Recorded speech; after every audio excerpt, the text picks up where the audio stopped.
All right, y'all. Welcome back to Clash of Cultures. We're coming at y'all with another college football video. Man, I've been waiting to do college football. Obviously, we still got another 4 or 5 months until the season kicks off, but this is how we started the channel. This is both of our, I would say, most passionate topics as far as sports go. We both have we're diehard fans of our teams. But today we're going to do both of our college football preseason top 25. So he made his own list. My dad, I made my list.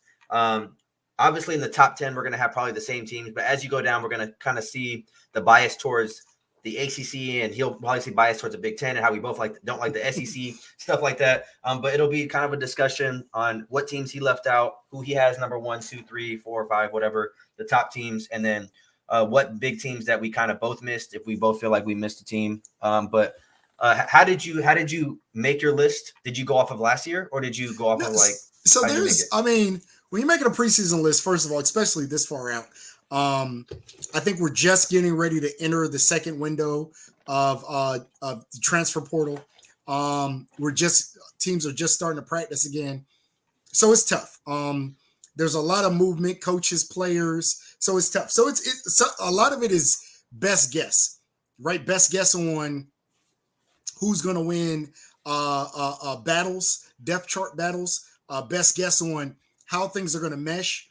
And as we talk about each team, I think we'll get deeper into that because it's truly a guesstimation, just like I'm assuming the polls do, right? You're using a little bit of last year, you're using who's returning, and then you're guessing on freshmen, on transfers, on new coaches, on new cultures, and a lot of times it ends up being completely wrong. Yeah, I made mine a little bit off of last year, but also obviously who's coming back, some of the transfers that already happened. Absolutely. Kind of the momentum going into next year. I made that a big factor in mine as well. But obviously still like the top dogs are still the top dogs to me if you have a great coach and stuff like that. But we'll get right into it. Let me put on this banner really quick. So we're going to go from 25 to 1. I feel like that's the only way to do it in these kind of lists is going from 25 to 1. So, Dad, you go ahead and give your number 25 first. Or, no, wait. Do you have any honorable mentions that didn't make your list? Oh. Or, like, so anybody right outside the top 25? I'll be honest. I stopped at 25. Well, just if you look at your list right now, is there any big-name schools that didn't make it? I don't think so. Let me – I don't think so. Because I can tell you one that didn't make my list that I don't think they're gonna finish top 25, but I think they're an interesting team, and that's Ole Miss. And that's because they got Spencer Sanders in the transfer portal, and he was a Heisman candidate. Okay, Ole Miss made my list. Okay, yeah, they didn't make my list. Texas Tech didn't make mine. Me either. That's I mean, it's hard to call something a snub now, and I don't think I have anything super controversial as I'm kind of looking at my list, but we'll see. I mean, and again. I may see your list and say, "Oh yeah," and I'm sure our lists aren't exactly the same. And Texas did not make my list either. Texas didn't make your list. No. Oh yeah, I'm excited to see your list then. Texas did not, and I think that's partially due because they're losing their best player. So I don't know how good they're actually going to be. I know they got some quarterbacks in there, but we'll have to see. All right, so starting at 25 for me is Kansas, the Jayhawks. I think Jalen Daniels coming back. They had a good year. Obviously, Kansas notoriously has been really bad, but you start to see some light. And a lot of it was because of Jalen Daniels. I thought he was a really good quarterback. I think with another year of experience, that is the most important position. They're returning a lot. But most important to me was Jalen Daniels. Again, I don't think they're ready to challenge for a Big 12 crown or anything like that. I just think that player is special and he can keep them in some close games. So I had them at number 25. Okay, so they did not make my list. Okay. But again, I mean, when you're going from 25 to 20, a lot of these teams probably aren't going to make each other's list. Yeah. Just because you can swap them out. But at my number 25, this is where I had Kentucky. Did Kentucky make your list? Kentucky did not make my list. Do you know why I chose Kentucky? Well, I mean, they're losing their starting quarterback. They're losing, but they got a transfer. Unless I'm tripping. Who did they get? I thought Devin Leary transferred there. Did Leary go to Kentucky? I think. If not, then I look stupid on here. Let me look it up. No, I may be tripping. Yeah, he's going to Okay. Kentucky. Yeah, that's why I chose. I mean, he had a great year. Obviously, he got hurt for a little Yes. bit for NC State. Yes. But I mean, he's on a team that doesn't have that much talent. So I think I would say Kentucky's offensive talent is better than NC State's offensive talent. Obviously, NC State had a really good defense the last 5 to 10 years. But I think Kentucky, I mean, they had a decent season, if I'm not mistaken. The last couple of years, They they've did had not have a great season. I think people expected them to have a great season with Levis coming back, but they really didn't live he up got to. hurt. He got hurt too. But Yeah. they had started off hot though. They did. Right? Yeah. So I mean, they were ranked to start the season. Yeah. People expected a lot. So that's where I had Kentucky there. I had them at 25. Okay. I'll go next, just because you went first in the last one. That's fine. So my number 24, you had Kansas. I have Kansas State here. I feel like they went to a Premier Bowl game. Obviously, lost to Alabama. They're losing Deuce Vaughn. They're losing Adrian Martinez. But I think just the momentum of playing a top 5 type team in a bowl game is going to kind of catapult them into having another good year. I expect them to be right around this spot the majority of the year. The Big 12 isn't that good to begin with. So that's where I had them. I had Kansas State at. So Kansas State did not make my list. Okay. All right. My number 24 was Iowa. They picked up Cade McNamara, the backup, former starter at Michigan. Eric All, the starting tight end at Michigan. Iowa just plays a brand of football that's all about discipline, being in the right place, doing the right thing, tough nose. So they always seem to be about a 7-5, 8-4 team, right? Never really turn that corner, but they're always a tough team to beat. So this is where I expect them to be. I like some of their pickups. And like I said, Iowa just always plays tough. So I have them at 24. You said 24, right? Okay. Yeah. Oh, you want me to? Oh, I already typed it. That's why. Yeah. So you do 23 now. All right. At 23, another kind of tough-nosed team. I got Wisconsin. And again, like you said, maybe this is my Big Ten bias. I do have them low on the list. But I think they got a coach who really fits their style. They're going to play tough nose. They're gonna do what Wisconsin does, which at the end of the day, it's about lining up. It's about pushing people around on the offensive line. I think that is kind of Luke Fickell, an old Ohio State coach, an Ohio State alum. I think he fits the personality of Wisconsin. He's a Big Ten guy. He knows what Wisconsin wants to be and who they are. And I think Wisconsin, again, just one of those teams that always seems to be about an 8-4, 9-3 type team. So I have them at 23. That's weird. I have Iowa here as well. So I have Iowa, and then I have Wisconsin. So I mean, you just said basically everything. So I'll just pencil them in.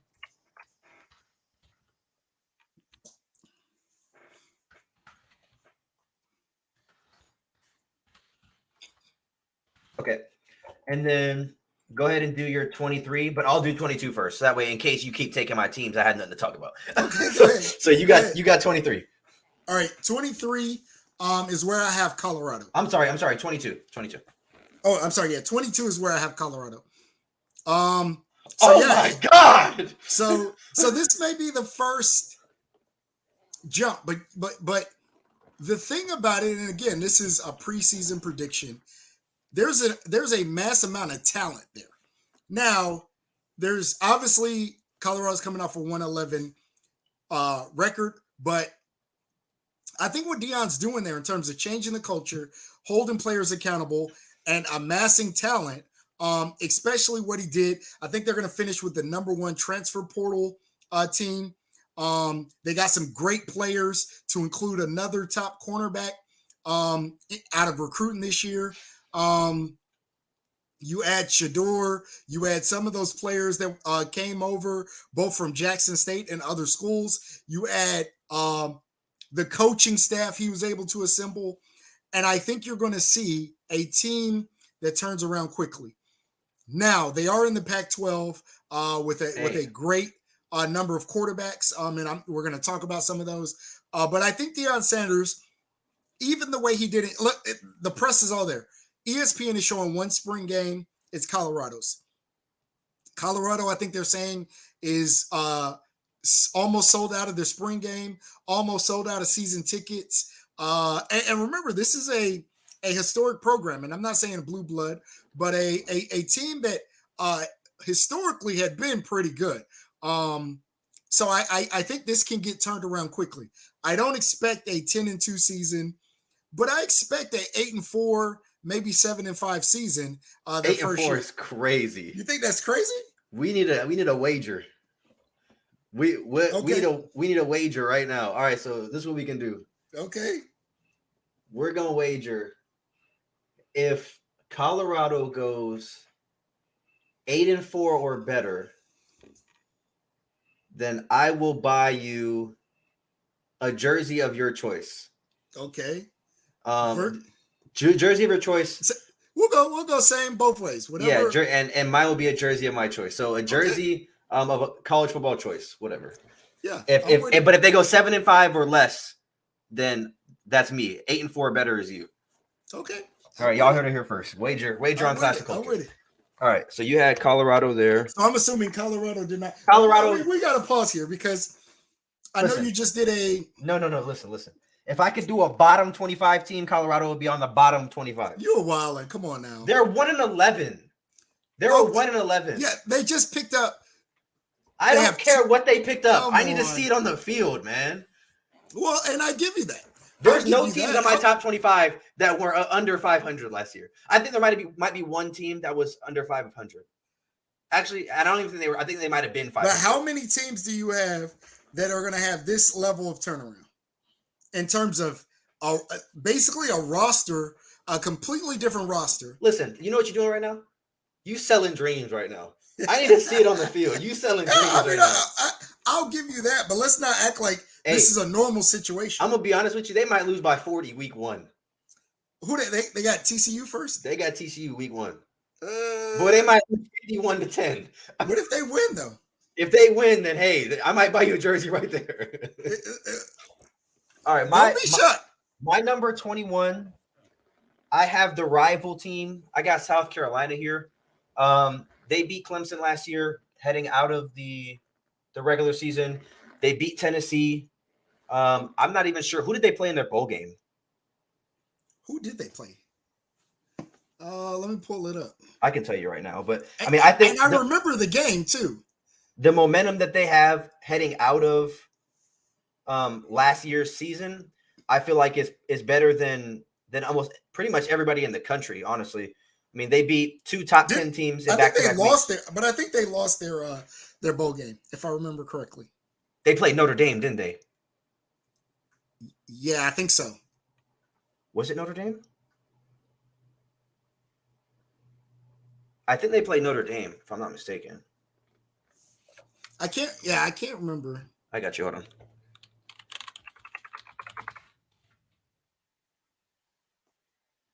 I got you right now. But I think they lost.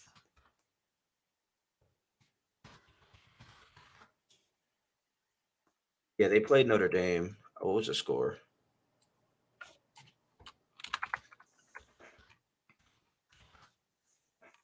They lost by 7 to Notre Dame. Yeah, I remember that game. But yeah, I mean, this is where I have them. I think Spencer Rattler played. He was one of the hottest quarterbacks. Whoop, I just got rid of that. He was one of the hottest quarterbacks coming out of or ending the season last year. Agree. So I think they're gonna have a turnaround year in the SEC. I don't think they're gonna make the playoff or anything like that, but I think they're gonna be a respectable team. They're not gonna be a pushover or walkthrough as of years past. All right, 21. This is where I have Ole Miss. With Jackson Dart back, with Judkins back, and then you just got to give you just got to give a little bit of love to a coach that's staying, and just the ability to continue to be good. Obviously, I think part of this plays into probably some SEC bias. I think again, Ole Miss is probably going to be a 8-4 team, but Lane Kiffin just seems to have a little bit of magic. And again, I think they did well in the transfer portal, like they always do. And I think there's going to be a little bit of SEC bias, but again, I think 8-4 for them. And a 20 somewhere in this area. top 25 finishes is about what they're looking at. Alrighty, so I went ahead and did 21 first. So you go ahead and do number 20. So 20 for me is where I have Oregon State. I think that DJ is going to have a great season. I think the Pac-12 and the defenses there lend themselves to him playing very well. I think it's going to be wide open. I think he's going to be one of those almost in the same hue as Bo Nix when he went out to Oregon, right? Almost a reclamation season. And I think this situation, a wide open offense and a wide open conference that really, again, probably isn't known for their defenses. Even as we talk about USC, who had a horrible defense last year, right? I think this is really a situation back on the West Coast, probably where he's a little bit more comfortable, close to his brother, which puts him close to his family. I think DJ is going to really shine. I think he's gonna elevate Oregon State. Don't be surprised if he's in Heisman talks. Again, remember what he was at Clemson when he played, what was it, his freshman year? When everybody thought he was next. Oh, he played in first. He played in first. Where he came in when he was hurt, when Trevor got hurt. When Trevor got hurt, and what, 5 touchdowns against Notre Dame?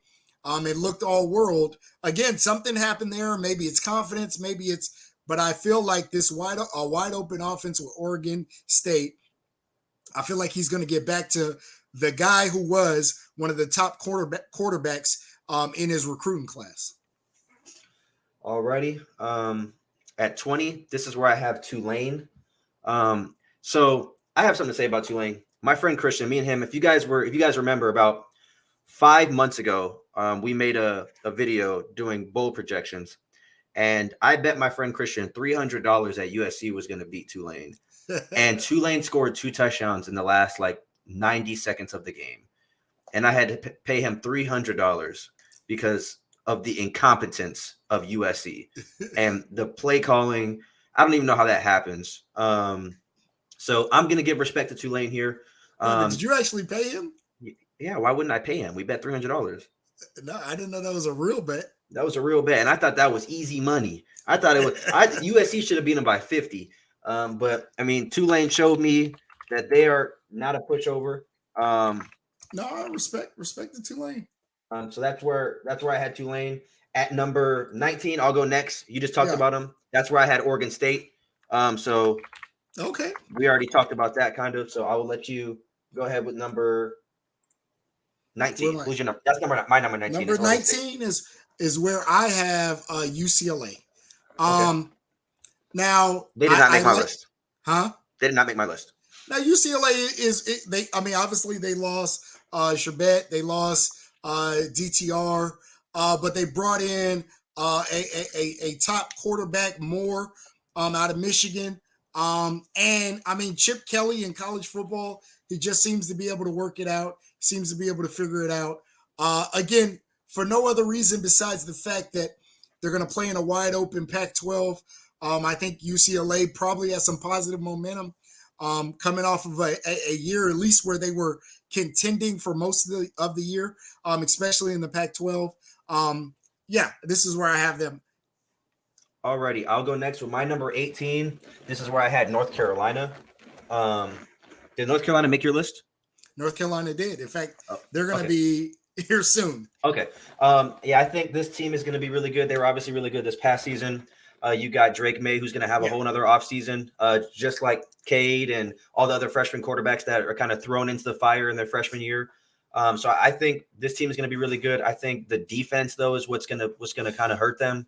They don't have the best defense that a team that's really wants to contend for like a top 10 spot has.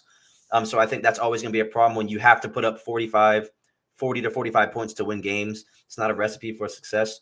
But I mean, Mac Brown's a good coach. He's a championship level coach. At least he was. So I mean, they're still getting top recruits and stuff like that. So Drake May is probably going to be in the Heisman contention again. So I mean, at the end of the day, I think they're going to be a top 25 team. Are we at 17? Who is your 18? Or 18, I'm sorry. 18, this is where I have Oklahoma. probably a little bit of a fall from grace for them, right? Oklahoma was a perennial top 5 team. But I think Venables is changing some things. Obviously, a mass exodus last year in terms of talent that they lost as Lincoln Riley left and Venables came in. But I think this is where Venables kind of rights the ship, shows that he is a good coach. We'll see what happens with Dylan Gabriel. He had kind of an up and down season, but he'll have another season in the offense. He'll have another season with Venables, kind of getting used to that style. I like some of the pieces they added. They got some good transfers. Lacey from Notre Dame, Ford, McCullough. I think Venables is going to have that defense looking much better again, especially in a full off season, right? If you remember the year before, he was coaching Clemson until late. So I think with all of that, I think you'll start to see the slow rise of Oklahoma as they get ready to head into the SEC. Alrighty, so at number 17, this is where I have LSU. I think this team is. Oh, that's not crazy. I'm looking at mine. Okay. So yeah, I think this team is going to be pretty good. I don't think they're going to have a good of a season as they did last year. I mean, with a playoff shot at the end, I don't think that's going to happen. But I do think they're going to be a good team this year, 9-3, 10-2. I think they might have a bad loss somewhere, but I don't think they're going to be able to beat Alabama and stuff like that. I just don't see that happening. But I don't think they're going to be a pushover. They're going to be able to compete for the majority of their games. So this is where I have them.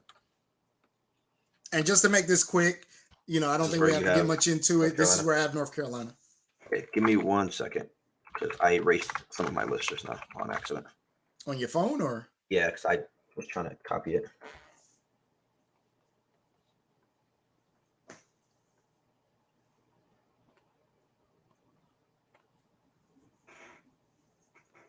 All right, there we go. Alrighty, you can go ahead and do 16. All right. 16, this may come as a little shocker. Just you may think this is a little low, but this is where I have TCU. Now, obviously, they were in the national championship last year. Won a playoff game against Michigan, but I think they lost a lot. I think Dugan was the heart and soul of that team. I think that's going to be a big loss. And the whole year, and again, maybe this is just me continuing to doubt them, but the whole year I doubted them. The whole year I never truly was a believer. I didn't believe in that defense. And I think a lot of their rise was based on Dugan just having a special college football year.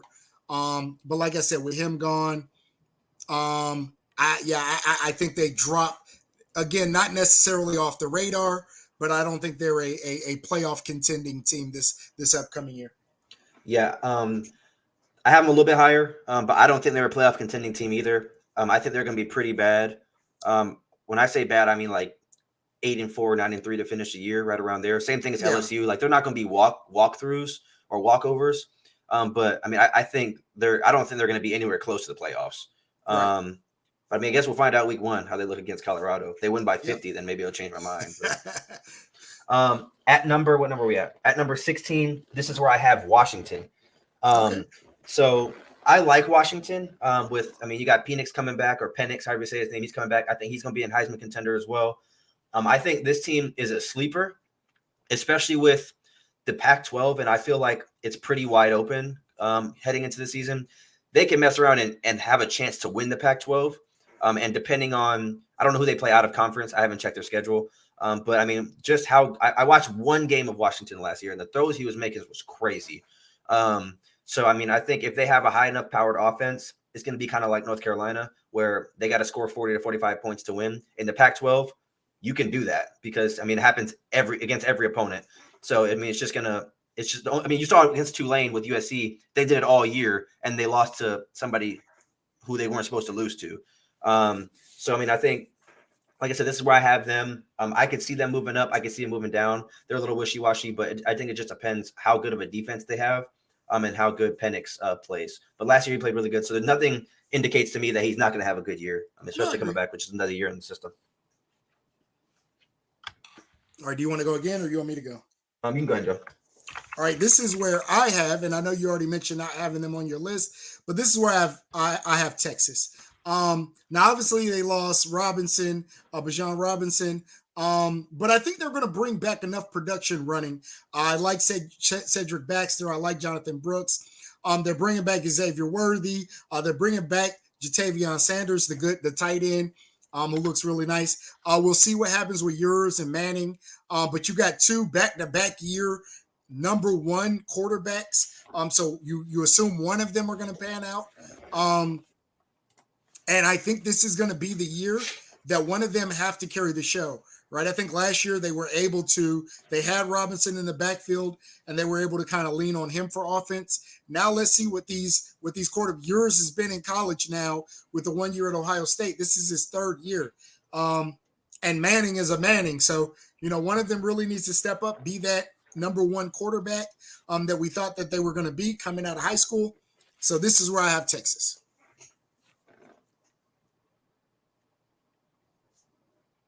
Okay, wait a minute. Okay. Made a mistake here on my list just by looking at it. I have a team twice for some reason. Oh, okay. So I'm assuming, hold on. I'm assuming I typed it in wrong. I had to have. There's no way I had this team this high. There's absolutely no way. So who do you think you would have had? That's why I'm looking ahead too. It's like not even right now. That's why I'm kind of confused. All right, we back. So I fixed it. All right. So at my 14, this is where I got Oklahoma. So I have Oklahoma here, and this is what I was talking about earlier when I said this is the only 500 team. That's the team I was talking about, Oklahoma. I think they finished 6-6. I'm pretty sure because I made it a big deal when we talked about them playing Florida State. Did they play Florida State in the bowl game? They did, right? They did. Yes, for sure. Yeah. So we made it a big deal. Florida State blew them out. Yeah, they smacked them around a little bit. Oh, I don't remember that, but this is where I have Oklahoma. I think Brent Venables is the best defensive coach in the country. I mean, he showed that with Clemson for the last 10 years. So I think of him with him having his own players for an entire offseason, entire spring, even last year, having that entire year to kind of figure out who's the guys, who's his captain, who's the starters, and all that stuff.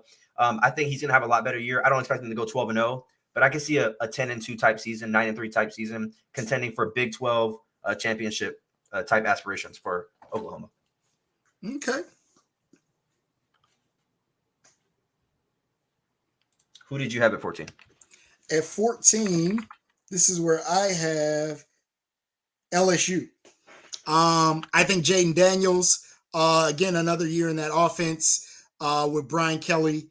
They're bringing back some key pieces. Malik Neighbors. I think this is a team, again, not necessarily going to be in playoff contention, but I think they'll take another step.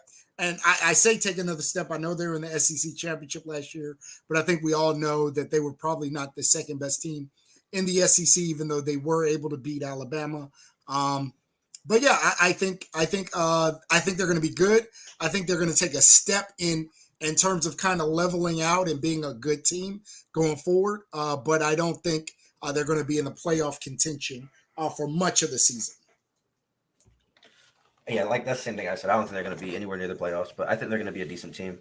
My number 13, this is where I had TCU. I said it earlier. I think they're going to take a pretty far drop back. I mean, going from the playoffs to a 13 spot, I would say it's a big drop. I mean, it's 9 spots. But again, I think they could still be in that talk for potentially winning the Big 12 or 9-3 type year, 8-4 type year. But I don't see much out of them. And then who did you have at 13? 13, this is where I have Washington.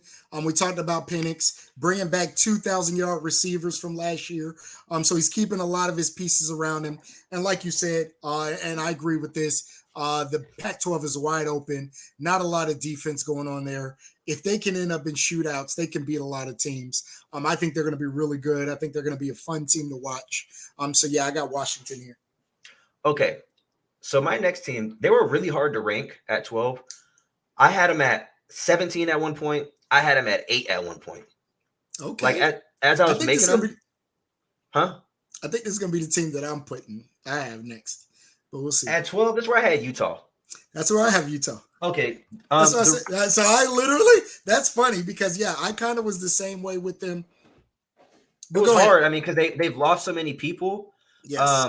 Is Rising's coming back though, right? Right. And that's That's what had me put them at 12 is the fact that Rising is back. But even with him, like, I mean, we went to the game. For those of you guys who don't know, my dad and I went to the game to go see them play Against Washington State. Oh yeah, Washington State, duh. So we saw them play Washington State, and he just sat out that game. And they never explained why either. And that's the only thing that was kind of weird because I think he sat out like 2 or 3 games to end the year.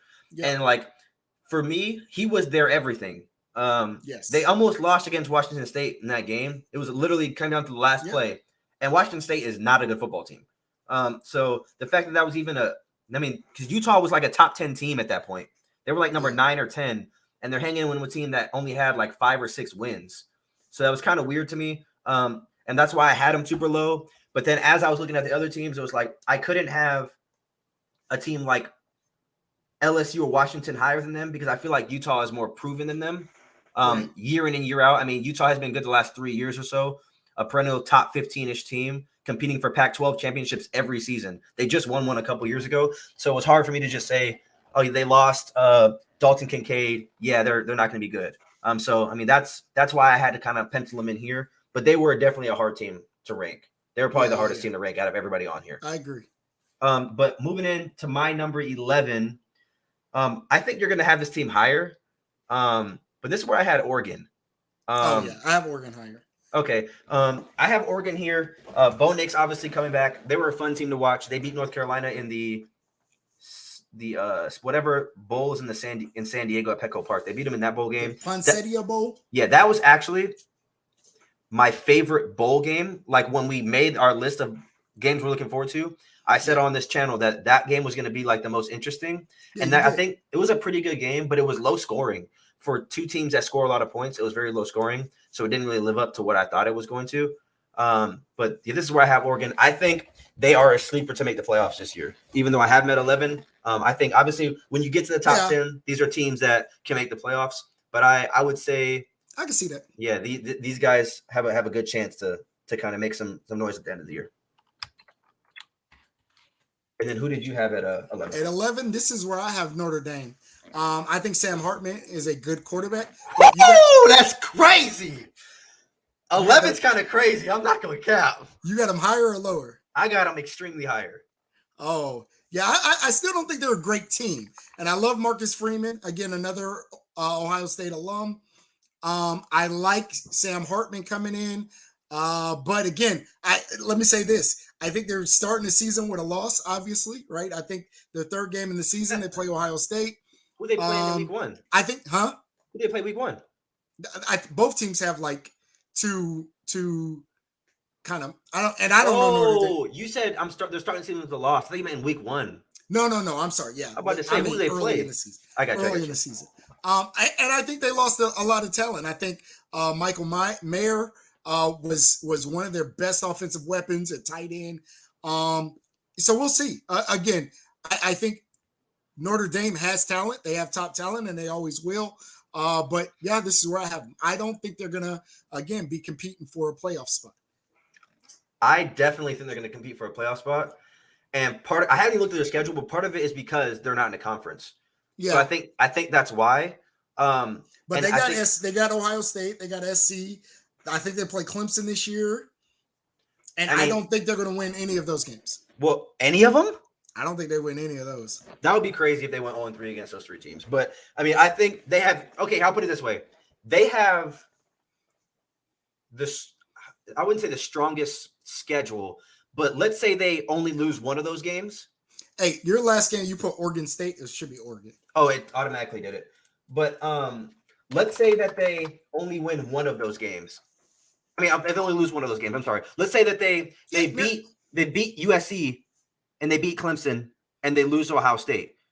And if Clemson is 10-2 and USC's 11-1, no, that's then obviously that's going to be a strong resume. Yeah. Obviously, we're getting into hypotheticals and stuff, but I mean, I think Notre Dame has a really good chance. And as you guys, I'll talk about it more once we go up. But that's who my dad has at 11. So who do you have at 10? At 10 is where I have Oregon. And again, yeah, I think I think they have a chance to compete. Very much the same reason you said. I think they have a chance to win the Pac-12. I think Bo Nix is going to take another step. I was glad to see him come back. I think they have some weapons. They had a great recruiting class. I think this Oregon team is going to be fun to watch. They're going to be dangerous. And I would not be surprised if they win the Pac-12. Now, obviously, I don't have them as the number one team in the Pac-12 on my list, but I would not be shocked if they win the Pac-12. Okay, so this one might be a surpriser for you. I'm not sold on this team. At number 10, this is where I have Penn State. I have them at 10. Another team I kind of battle between like 7 and 11, 7 and 12. But I mean, with losing their quarterback, losing Joey Porter Jr., I mean, their coach is a good coach. Don't get me wrong. I like him. He's a good coach. But I think having to play Michigan and having to play Ohio State is always going to hurt them. It's always going to hurt them at the end of the day. They're never going to be able to compete with them truly. And we saw last season what I think Michigan throttled them, unless I'm not remembering correctly. Yeah, no, they beat them pretty bad in the second half. Okay. Really whooped up on them in the second half. But Ohio State beat them too. Ohio State beat them too. Bad. Again, game kind of got away late. Okay. Well, I mean, I think basically for Penn State, the way I see it is they go into every season with 2 automatic losses, especially nowadays. Maybe not 5 years ago with Michigan being bad, but like now, Michigan's I mean, back, yeah. I feel like it's guaranteed 2 losses. So, I mean, I couldn't put them any higher than 10. So that's where I had them. I mean, they're still a respectable team. Like I said, they'd give anybody else trouble. But, I mean, I don't think they're not a team that's on my – like Oregon, to me, is on the radar for the playoff because of the conference that they're in. But I think if Oregon and Penn State played, it'd be a very good game. But I don't think Penn State are going to be able to play off because of the teams they have to play within their own conference. I'm with you. All right, I will go with number 9. Yeah. Alrighty. So at number 9, you haven't said this team, so I'm assuming you have them higher. Call it bias, call it whatever you want. This is where I got Florida State. I got them higher. Okay, so I have Florida State here. Christian, I mean, you can't really be mad at this if you're watching this. You can't really be mad. Florida State. I mean, I would say Florida State is back. I mean, they were bad for a couple years, but they're back into. I mean, a lot of people have them. A lot of people have them winning the ACC this year, or competing for the ACC title. So I mean, I think they are. I mean, I think that's quote unquote being back if you're competing for your own conference championship. Obviously, they're bringing back the quarterback's name. I'm blanking on his name right now, but he's a good quarterback. You remember his name? What's his name? Jordan Travis. Yeah. So I mean, they're bringing him back. I like him a lot. He put up a good game against Clemson. So, I mean, I think this team is going to be no slouch. This is the first, I think this year is going to be the first year in like 6 or 7 years, maybe 6 years where I'm like, we got Florida State this week. Like that's I'm happy though, because like 3 years ago, like when we had Trevor, when we had like Deshaun, like we go to Florida State and we win by 30 and it's like any other game. But now it's like, we got to wake up and play. I went to the Clemson Florida State game this year and it actually was a good game. It was a really good game. And we're actually, me and my dad are actually trying to go to this game. We're thinking about going to it, so we'll figure that out. Huh? I say you're playing, but well, I'm not playing. Darren's playing. All right, number 9. So number 9 was the hardest team to rank for me. Uh-oh, I know where this is going. They're not on your list, which is I don't know if you have them higher. Or you may not have them on your list because this is a team I kind of moved up and down. But this is where I have not Clemson. This is where I have Tennessee. Don't do that. Now, the hard part is obviously they lost Hendon Hooker, they lost Hyatt, they lost Tillman. But I like Josh Heupel, and I believe he's going to retool. I believe they have some pieces there. We seen Milton play in their bowl game. And they brought some players with them, Drew McCoy, Squirrel White. So it's really a matter of, is Tennessee at a point where we can just say, hey, they're retooling versus rebuilding? I think so much of their team was built on that special connection between Hooker and Hyatt and Tillman. Are they at a point where they can just rebuild? We'll see. I'm kind of banking on that. I'm kind of banking on Josh Heupel as a coach. I'm kind of banking on Joe Milton as a quarterback, development he's shown. But I'll be honest, I wouldn't be shocked if Tennessee is not in the top 25. This one, again, they could go either way. They could go either way. Same thing as TCU. Yeah. I have them a little bit higher, but they're on my Okay. list. All right, so at number 8, this is where I have Clemson. Yeah, I have them at 8. Obviously, coming off a loss to Tennessee in the bowl game, that's not what I wanted to see as a fan. But the way I see Clemson right now, I still think they're competing for a playoff spot. Just like the other, like I said, Florida State and Oregon, not so much Penn State. But I do. You have them as the top ACC team. I hope so. Yeah. I was just wondering. Do you have another? Okay. What ACC team would be on here? No. I didn't look. I was just wondering. Oh, so you must have Florida State as your top ACC. That's why you're saying that. Okay. That's fine. I don't care. But anyways, so not even a case. So, I think with Clemson this year, I wouldn't even say it's a big year. We've won 10 games the last 10 seasons. So, for me, like when people say Clemson is on a down season, like that doesn't really faze me anymore. It did a couple years ago, but now it's like people are going to talk regardless. But you had Cade come in game 11 or game 10 as a starter. And so now he's going to have an entire offseason. We fired our offensive coordinator. We got Garrett Riley. So, I think you saw TCU's offense. I think Cade can be just as good, if not better than Duggan.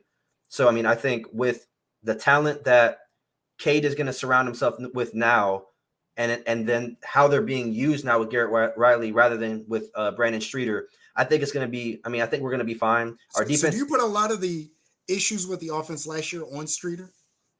I would say it was a mixture between Streeter and DJ, but I don't fault DJ. The reason why is because I think the play calling when they were using DJ, they weren't I feel like I could have called a better game, and I have no coaching experience. Yeah. Like there was times where I think DJ had a game where he threw 24 passes and he had 7 completions and 5 of them were behind the line of scrimmage. Yeah. You have to air the ball down the field. If you remember Clemson and when they were winning championships, it was when Deshaun Watson was throwing bombs, Trevor Lawrence was throwing bombs. You have to take shots. DJ has an arm. That's what. Yeah, and I think they got so much into the idea of running the ball Will Shipley, which isn't a bad idea. I think he's a top 5 running back in college football.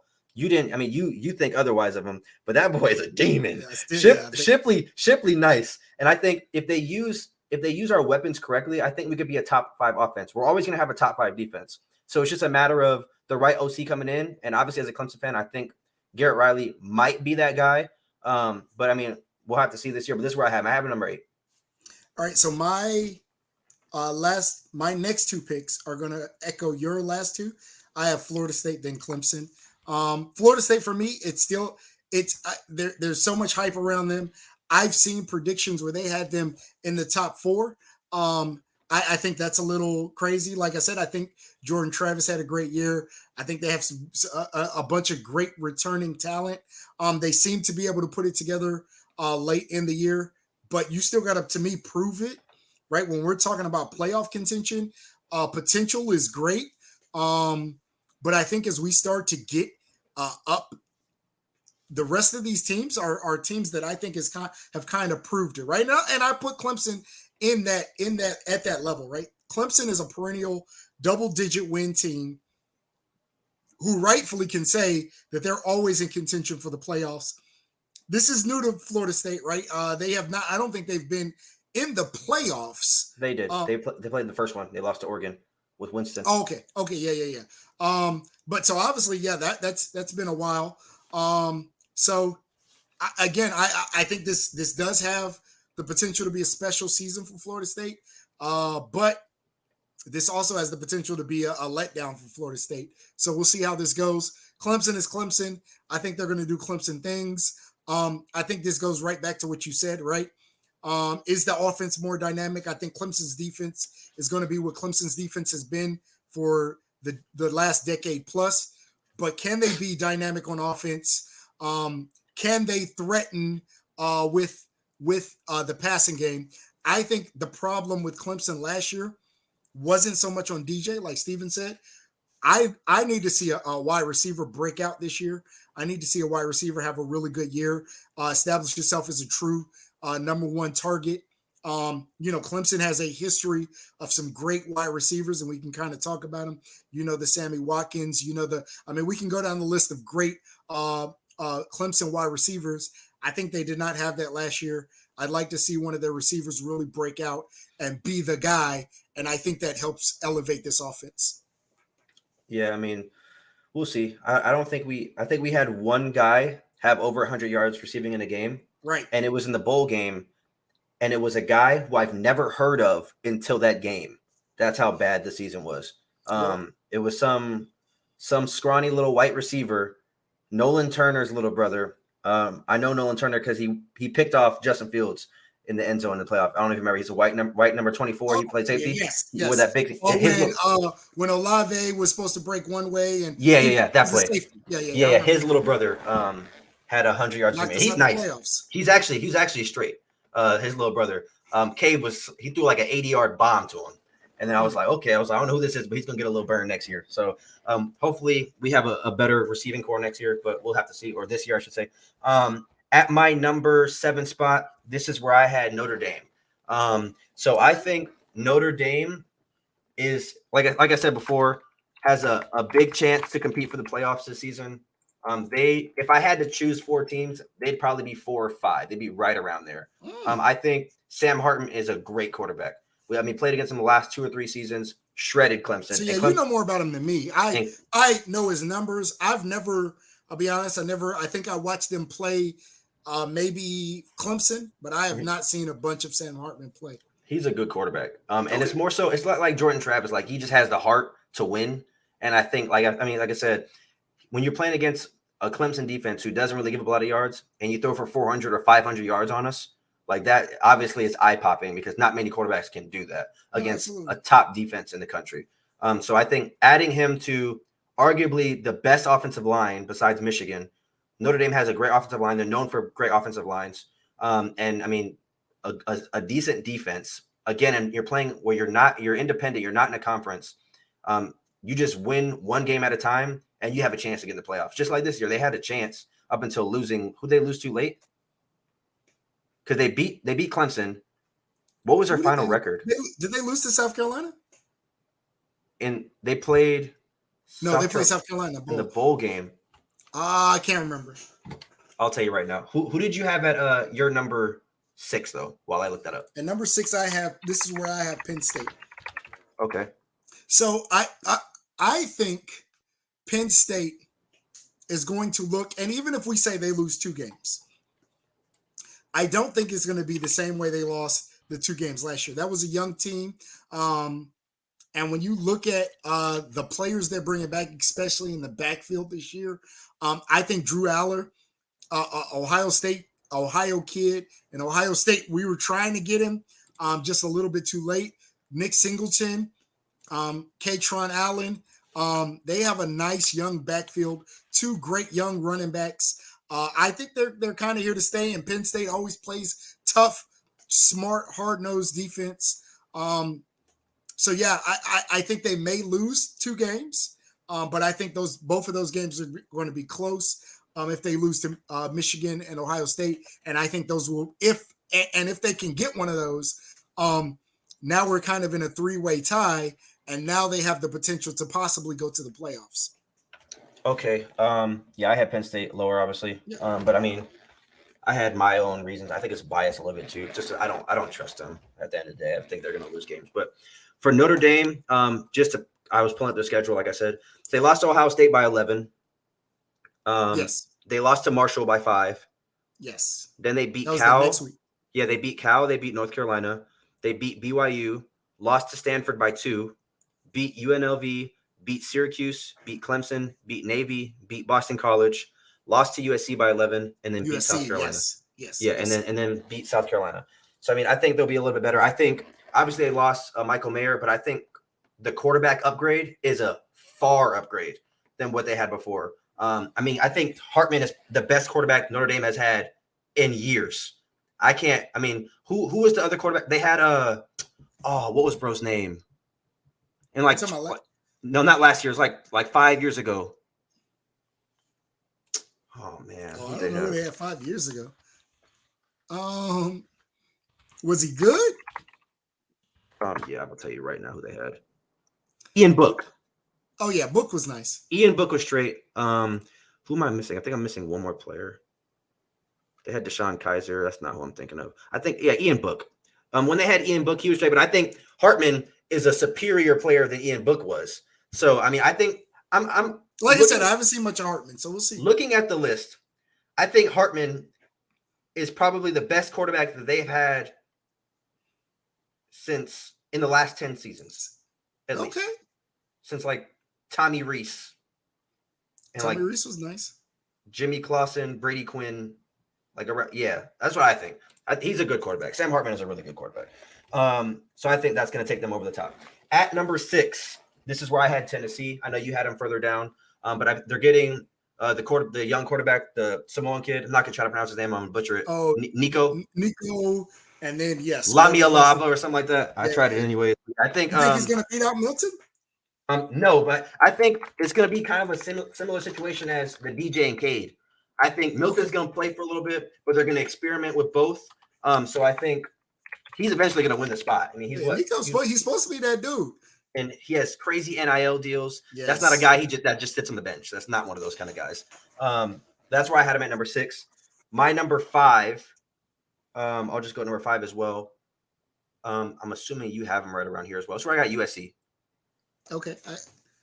Okay, well, you want to say that's where I have USC. I battle back between USC and Tennessee a lot, but I gave USC the edge just because of the recruits they've been getting, as well as obviously Caleb Williams coming back, being the best player in college football, award-wise.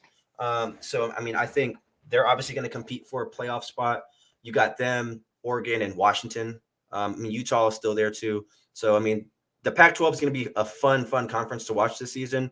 I think, obviously, after the top games end, nobody really watches West Coast football. And I think now you have a reason to with Oregon and then obviously USC being back. You've had Utah the last couple of years. So, I mean, the list goes on. I mean, Colorado now, people are going to watch them. So, I mean, now that I'm looking at my list, there's a lot of Pac-12 schools. So, I think Pac-12 is going to be a fun conference to watch. That's where I had them. Now, my number 5, this is probably going to sound crazy to a lot of people. This is probably going to sound like controversial, a little bit of a diss. It better not be who I think it is. But this is where I have Alabama. I think that they have lost the heart and soul of their team on offense and defense. I think Bryce Young bailed them out in a lot of games last year. I don't think Jalen Milroe or Ty Simpson is Bryce Young, and so they can't count on him to bail them out. Same with Will Anderson on the other side. I will see what Dallas Turner turns into. But Will Anderson was the heart and soul of that defense when they needed a big play. He seemed to be the guy that came up with it. And like I said, same for Bryce on offense. Now, obviously, Alabama is a stable of 5 stars, so they retool. But I think we saw maybe some kinks in the armor last year, and I think they had more talent last year than they'll have this year at the start of the season. Again, when we're talking about a team at number 5, that obviously leaves a lot of room, and that means I suspect they're going to be in the playoff conversation for much of the season. I wouldn't be shocked if Alabama wins it all. You never count out Nick Saban. The guy is the greatest college football coach of all time for a reason. Alabama wins the recruiting every year for a reason. I am sure they have replacements for everybody they lost, but they lost a lot. And I think it took its toll a little bit last year. And like I said, I think part of what bailed them out last year, what allowed them to be the team they were, even with the 2 losses, was Bryce Young and Will Anderson, and they are both leaving for the NFL. Okay, so who do you have at your number 4? We'll do that. At my number 4, this is where I have USC. Okay. And for all the reasons you said, we could talk about what they're bringing back on offense. My concern with them is defense. It was last year. I don't necessarily think they did enough on defense, but I think Caleb Williams is special. I think they're going to have some guys. They were able to pick up some nice transfer wide receivers. Yeah, I think that high-powered Lincoln Riley offense. Again, now we're talking about with a full year in the offseason, a full year of Lincoln Riley recruiting, and everything that goes along with that. I expect that they are going to win the Pac-12 this year. Okay, so this is where it's going to get kind of fun. So at number 4, this is where I have Ohio State. So I'm going to ask you this, not to start an argument, but I'm going to ask you this, just kind of like be devil's advocate here. Okay. So you think that Alabama is going to take a step back because they lost Bryce Young and Will Anderson? Yes. But you don't think Ohio State's going to take a step back because they lost C.J. Stroud? Because I think Ohio State's best players last year, while I love C.J. Stroud, I think Ohio State's best player last year was Marvin Harrison Jr. And I agree. And so I think, and again, this is not to take anything away from C.J. Stroud. C.J. Stroud is a special quarterback. I think we have other good quarterbacks. I'm not saying they're C.J., but I think you're still throwing to the number one receiving corps in college football when you mix in with literally. I think we lost no receivers. We have no receivers leaving from last year. We still got, and hopefully with a little bit of luck, we'll have a healthy backfield with Mayan Williams and Trey. We're still going to have a powerful offensive line. Really on offense, we lost 2 linemen, but we're bringing back all of our, 3 linemen. You're right. But we're bringing back all of our receivers, all of our running backs, and we're talking about a very talented pool, especially when they're all healthy. So this is, like I said, this is where I have Ohio State. I think they're going to be a good team. I still think that they're going to be competing for the Big Ten heavily, obviously. The only thing that kind of worries me about them is losing CJ Stroud. Regardless of how, I get the talent is still good around them, but I think, you saw with losing Trevor Lawrence, like it was a huge drop off. And yeah. I don't think Stroud is as good as Trevor Lawrence is, but I still think when you lose a Heisman type player. But I also say I don't think Stroud had to be as good as Trevor Lawrence. No, well, I'm just saying when you lose like a player like that, like I think you have to do something different. And I think Alabama, if Jalen Milroe, if they can tool the offense around him, I think they can win the championship.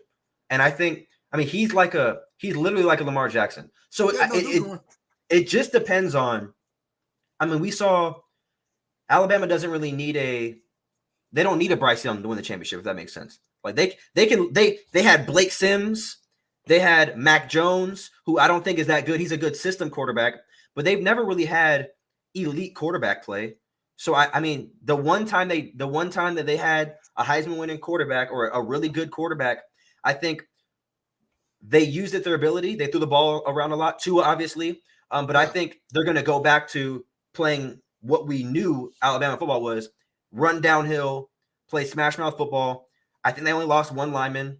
So offensive lineman. I don't know about the defense, but they lost 1 offensive lineman. They obviously lost Jahmyr Gibbs, but he was more of a receiving back anyways. Yeah. Hold on, I was like, I gotta sneeze. I'm gonna have to cut this out. I gotta sneeze, man.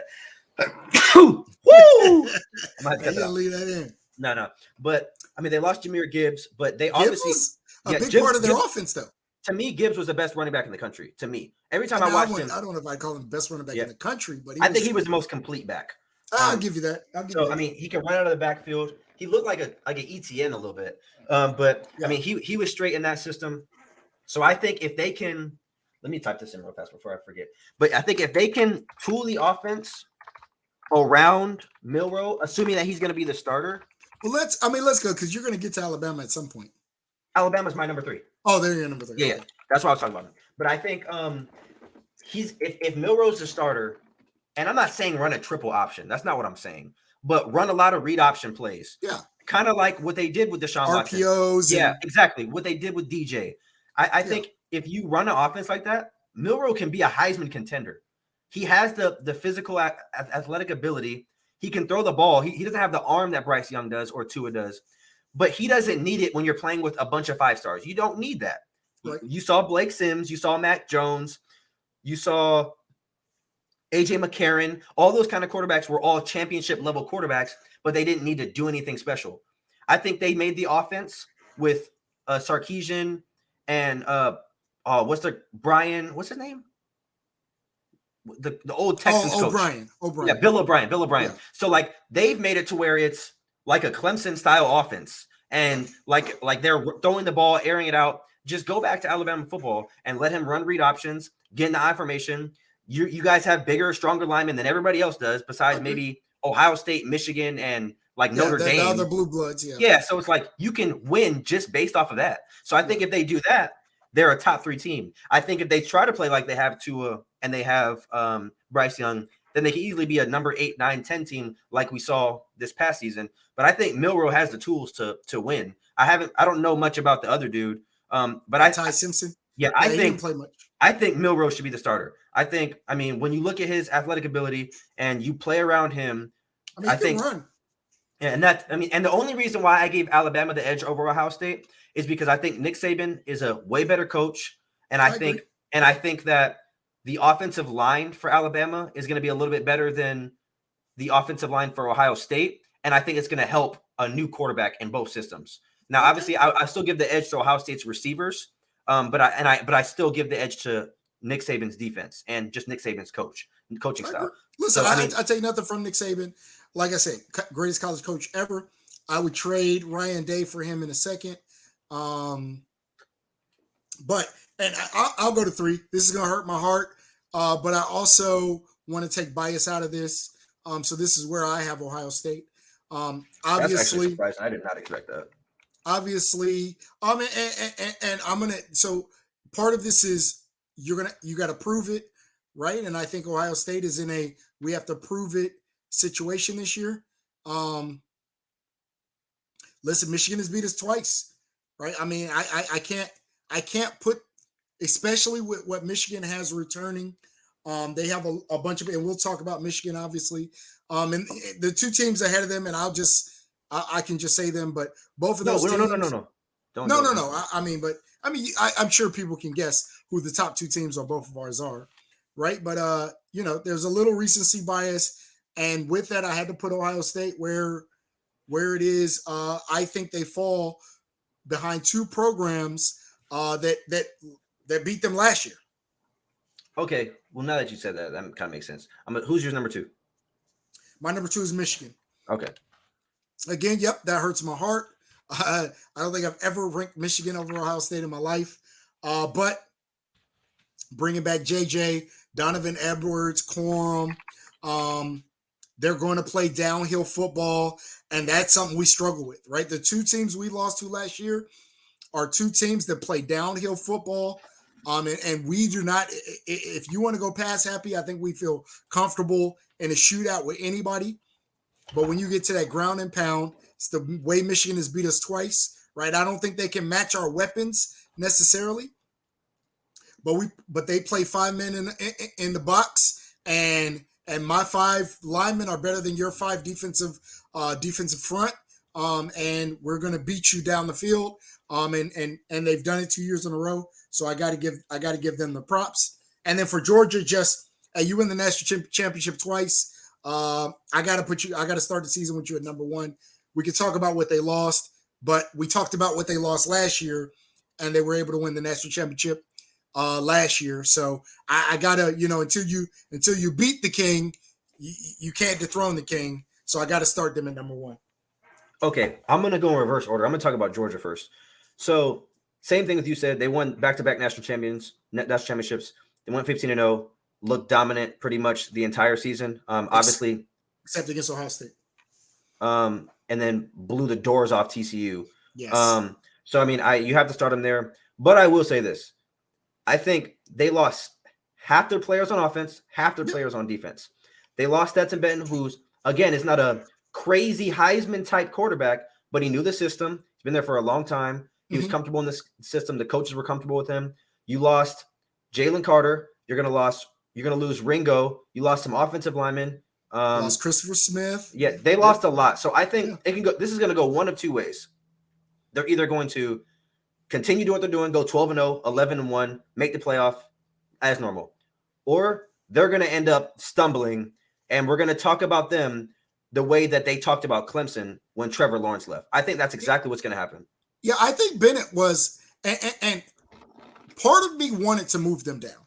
If I was looking at what they lost and what they're bringing back, I would have moved them down because I think Bennett was much more to that team than maybe he gets credit for, right? And again, he didn't have great, ridiculous numbers, but I think he was a guy who, because he had played so much, because he had been in that system so long, he was able to get him in the right play. He knew the offense, and then there were just times where he just made special plays.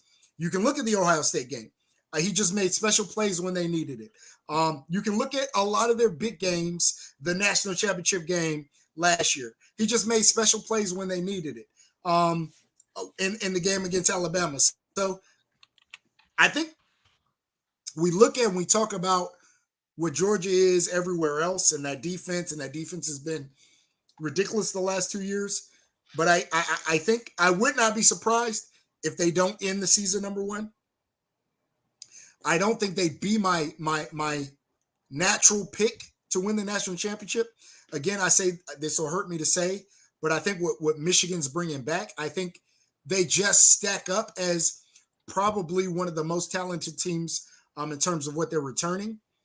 But man, Kirby Smart has that thing humming, and I have to put them at number one. They deserve that. Okay, so I just want to kind of look at this for a second. So who's schedules this? They're not going to lose a game. Who schedules this? This is Georgia's schedule. Oh yeah, what the? So they play UT Martin, Ball State, South Carolina, who might be straight. They're not going to beat Georgia. UAB, Auburn, Kentucky, Vandy, Florida, Mizzou, Ole Miss, Tennessee, Georgia we're Tech. going to see what Tennessee's talking about. Tennessee's the only game that if I look at that schedule that I would have any concern about. If that was Ohio State's schedule, I would say we're going to, outside of the SEC championship, I would say we're a lock. We're a lock for the SEC championship. Easy. Yeah. And we got to remember, they could, even if they were to lose a game, they're still going to go to the SEC championship. Yes. Because they're in a side of the SEC that's not good. So right. they're unless they lose to Florida, and Florida wins every other game, is better than better than what we think. Yeah. Because Florida's not in my top 25. Yeah. I didn't even think about them. And then Michigan. The reason why I had Michigan above Alabama and Ohio State is simply because of what they brought back. And again, I'm on the record to saying I don't trust them. I said it. We did 9 or 10 weeks in a row of college football. Every single week I got on here and said, they're going to lose. They're going to lose. They're going to lose. Obviously, they ultimately lost to TCU, but they obviously did a lot more than what I thought they would. I think bringing back Corum was huge. Yes. Bringing back the quarterback was huge. I think Harbaugh is finally proving that he is a top 5 to top 7 coach in college football. Their offensive line is solid. They've been able to recruit really well. So I think they are right. If I had to say right now who I think is going to win the Big Ten, I'd say Michigan. A lot can change. But I mean, if I had to put money on the national championship, on the national champion right now, I would say Michigan. And like I said, I say that because of what they're bringing back, their style and yeah, this is a team that knows exactly what it is. Every other team, even as we go through that top 4, there are major questions with every other team in the top 4. Georgia, right, and what they lost. Ohio State losing CJ, USC, and whatever they're going to do on the defense. Alabama, and we talked about the big turnover there. Michigan, I think, is the only team that, even if we say, hey, we don't trust them, they know exactly who they are and they know exactly what they're bringing back. They're doing the same thing they did last year, right? We're not going to see a big change in their production. They're going to be who they were. They got 2 great backs. They got a good quarterback, and they're going to play behind a powerful offensive line, and they're going to move the ball down the field that way. And they're going to play great defense. Yeah, and I actually had Michigan at 1 for a little bit, and then I had moved them back just because I was like, I don't really know. Like, I still have to put Georgia up there just because they obviously won 2 times in a row. But I mean, I think if you just look at both of our top 10, I don't think either of us had anything crazy. No. And I mean, I think you probably say my Colorado pick is crazy. You're not the only person that I've seen have that. So I mean, it's not like you had Kent State on there. Like I get it, like I understand, but for I me, think I Dion is just going have to to see change it. that culture, and I think Colorado is going to. And I know you did, and we kind of talked about it. I know you did the video on Colorado. Colorado and what Dion's going to mean. I think in college more than anywhere, right? I think in the NFL you probably can't change things in one season. In college, I think it's a lot easier, I agree. especially like I said, with recruiting, with the transfer portal, and with the ability to change a culture. And I think Dion, I think he brought enough people with him that already understand his culture. He came with a ironclad uh, uh, uh, uh, voice of this is what it's going to be. He got rid of people that weren't willing to work and fight. Again, and I think you talked about it. Dion may not be the greatest. He may not be Nick Saban on defense, Lincoln Riley on offense in terms of X's and O's. But I think he put a great staff around him, and I think he's going to motivate the hell out those young men. And I mean, Dion is a guy who can talk it, right? And this is what he has probably on every other coach, because I think, and I don't know every coach off the top of my head. I don't think there are too many college football coaches that can say, not only am I the best at my position to ever do it, I'm a bona fide NFL Hall of Famer. I can tell you how to get to that level and what that level is all about. I know Lincoln Riley went to the NFL. I know Nick Saban played in college. I don't think anybody can speak about what it takes to be an NFL player the same way, outside of maybe Nick just having coached them. Yeah, but that's what I was about to say. The same way that Deion Sanders can, right? Especially when you talk about Deion Sanders. Let's just be honest. Deion Sanders got the number one corner last year. Travis Hunter, he got the number on one corner this year. What's the dude I forget his name. Cordell. Something like that. I know who you're talking about though. Forget from Florida, right? Yeah, 2 years in a row. If I'm the number one corner next year, I'm going to Colorado, because you can't tell me somebody can teach me how to be a corner better than the greatest corner to ever play corner. You can't. Hey, let me show you your defensive back coach here and tell me they're going to be better than Deion Sanders. Yeah. So I think this is going to be a quick turnaround. And again, maybe I am. If you don't know, Deion Sanders is probably my favorite football player of all time. For those of you in the comment section, so maybe I have high hopes for him, and I'm putting up too lofty of expectations. But I'll also say I think Deion Sanders has said over and over again that he expects the same, right? He expects Colorado to be battling for a national championship this year. I think that's a little lofty. I think they have a tough schedule. I think but look at what we've seen coaches have quick turnarounds before. We've seen look at what Lincoln Riley was able to do at USC in 1 year. We could look at what the coach at TCU was able to do. What's his name? Sonny Dykes. Mm-hmm. Was able to do in 1 year. And they were not able to, now again, they were not coming from 1-11, but they were not able to amass the level of talent that Colorado is now going to be able to change in 1 year. Now, yeah, they have a little bit farther of an uphill battle. I'm gonna be honest. They might go 4-8, bro. So let's just say they lose to TCU. I believe they'll beat Nebraska. I believe they'll beat Colorado State. Let's say they lose to Oregon, USC. I believe they'll beat Arizona State. I believe they'll beat Stanford. Let's say they lose to UCLA and Oregon State, right? That's 5 losses down. Let's say they beat Washington State. I think they could beat Washington State. And Utah, okay, let's say they lose to Utah. That's 6 losses if they lose every game they're projected to lose. I'm pretty sure they're projected to lose other games. Well, I'm saying, but they may pull off one of those games. Who they gonna beat? They gonna beat Oregon? You telling me? I mean, listen, Shador is legit. Let's not act like Shador is not that dude. He's legit against a bunch of 2-stars and 1-stars. Shador was a 4-star recruit coming out of high school. Like, he went to Jackson State. That was a choice. That wasn't the only place that he could have gone to. No, I get it, but we haven't seen. I get it's a show me thing. Like, you gotta show me. Like, you can't, like, for example, Like he's gonna get more recognition because he's Deion's son. Like you believe Travis Hunter isn't that dude? No, but that's a different situation. That's a completely different situation. Like this was clearly the number one recruit, right? A guy who's going to play both ways. Yeah, but he's way better than Shedeur is, though. A freak, yeah, no. But I mean, we're talking about being able to change out a quarterback with a guy who is a legit college quarterback.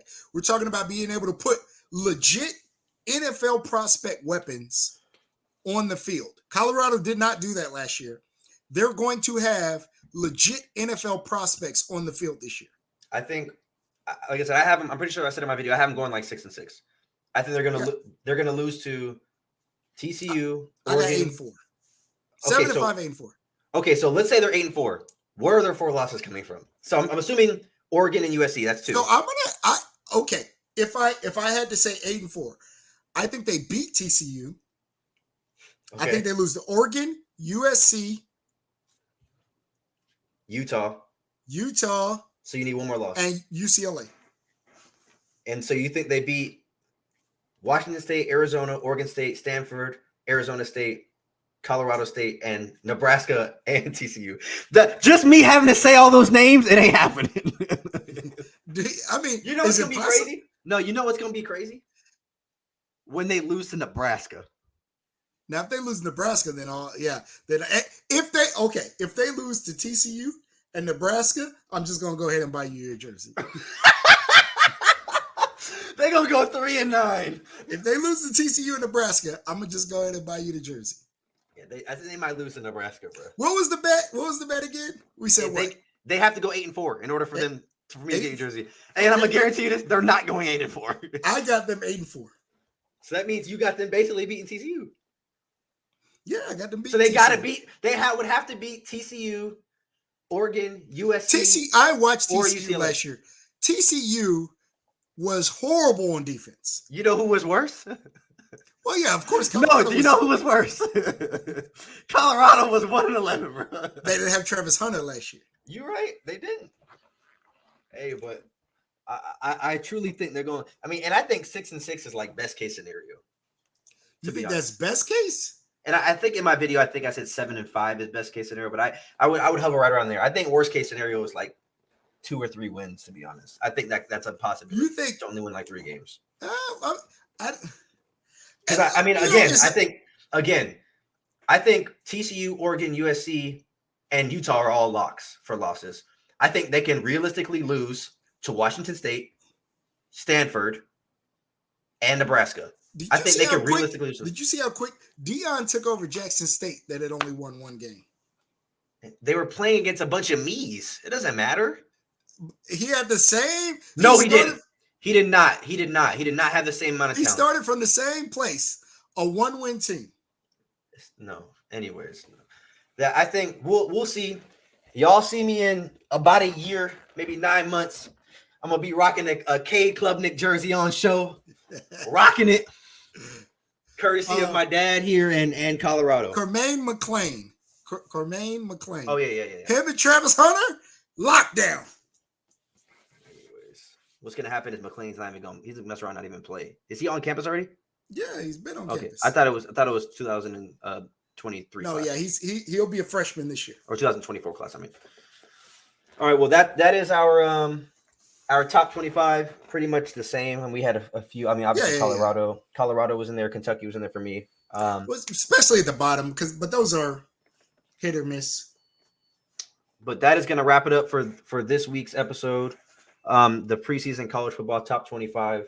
We'll probably do this again, like right before the season starts. If anything else crazy happens, like or injuries or late transfers. Well, because there's also that second transfer portal window for people who don't win, starting, and they may go, hey, let's say, because Ohio State has 2 quarterbacks that are battling. If one of them don't win, one of them may transfer out. Yeah. So we will see. But we just kind of want to do a random college football episode just because I miss college football. We've been without college football for 3 months now. And I really don't care about nothing but college football. Yeah, absolutely. But we will see you guys next time. Thanks as always. And be sure to like, comment, subscribe down below. Share to everybody. We're at 140 subscribers. We're trying to get to 250. So yeah. share with your friends, family, and keep showing the love. But we'll catch you guys next time. All right, y'all.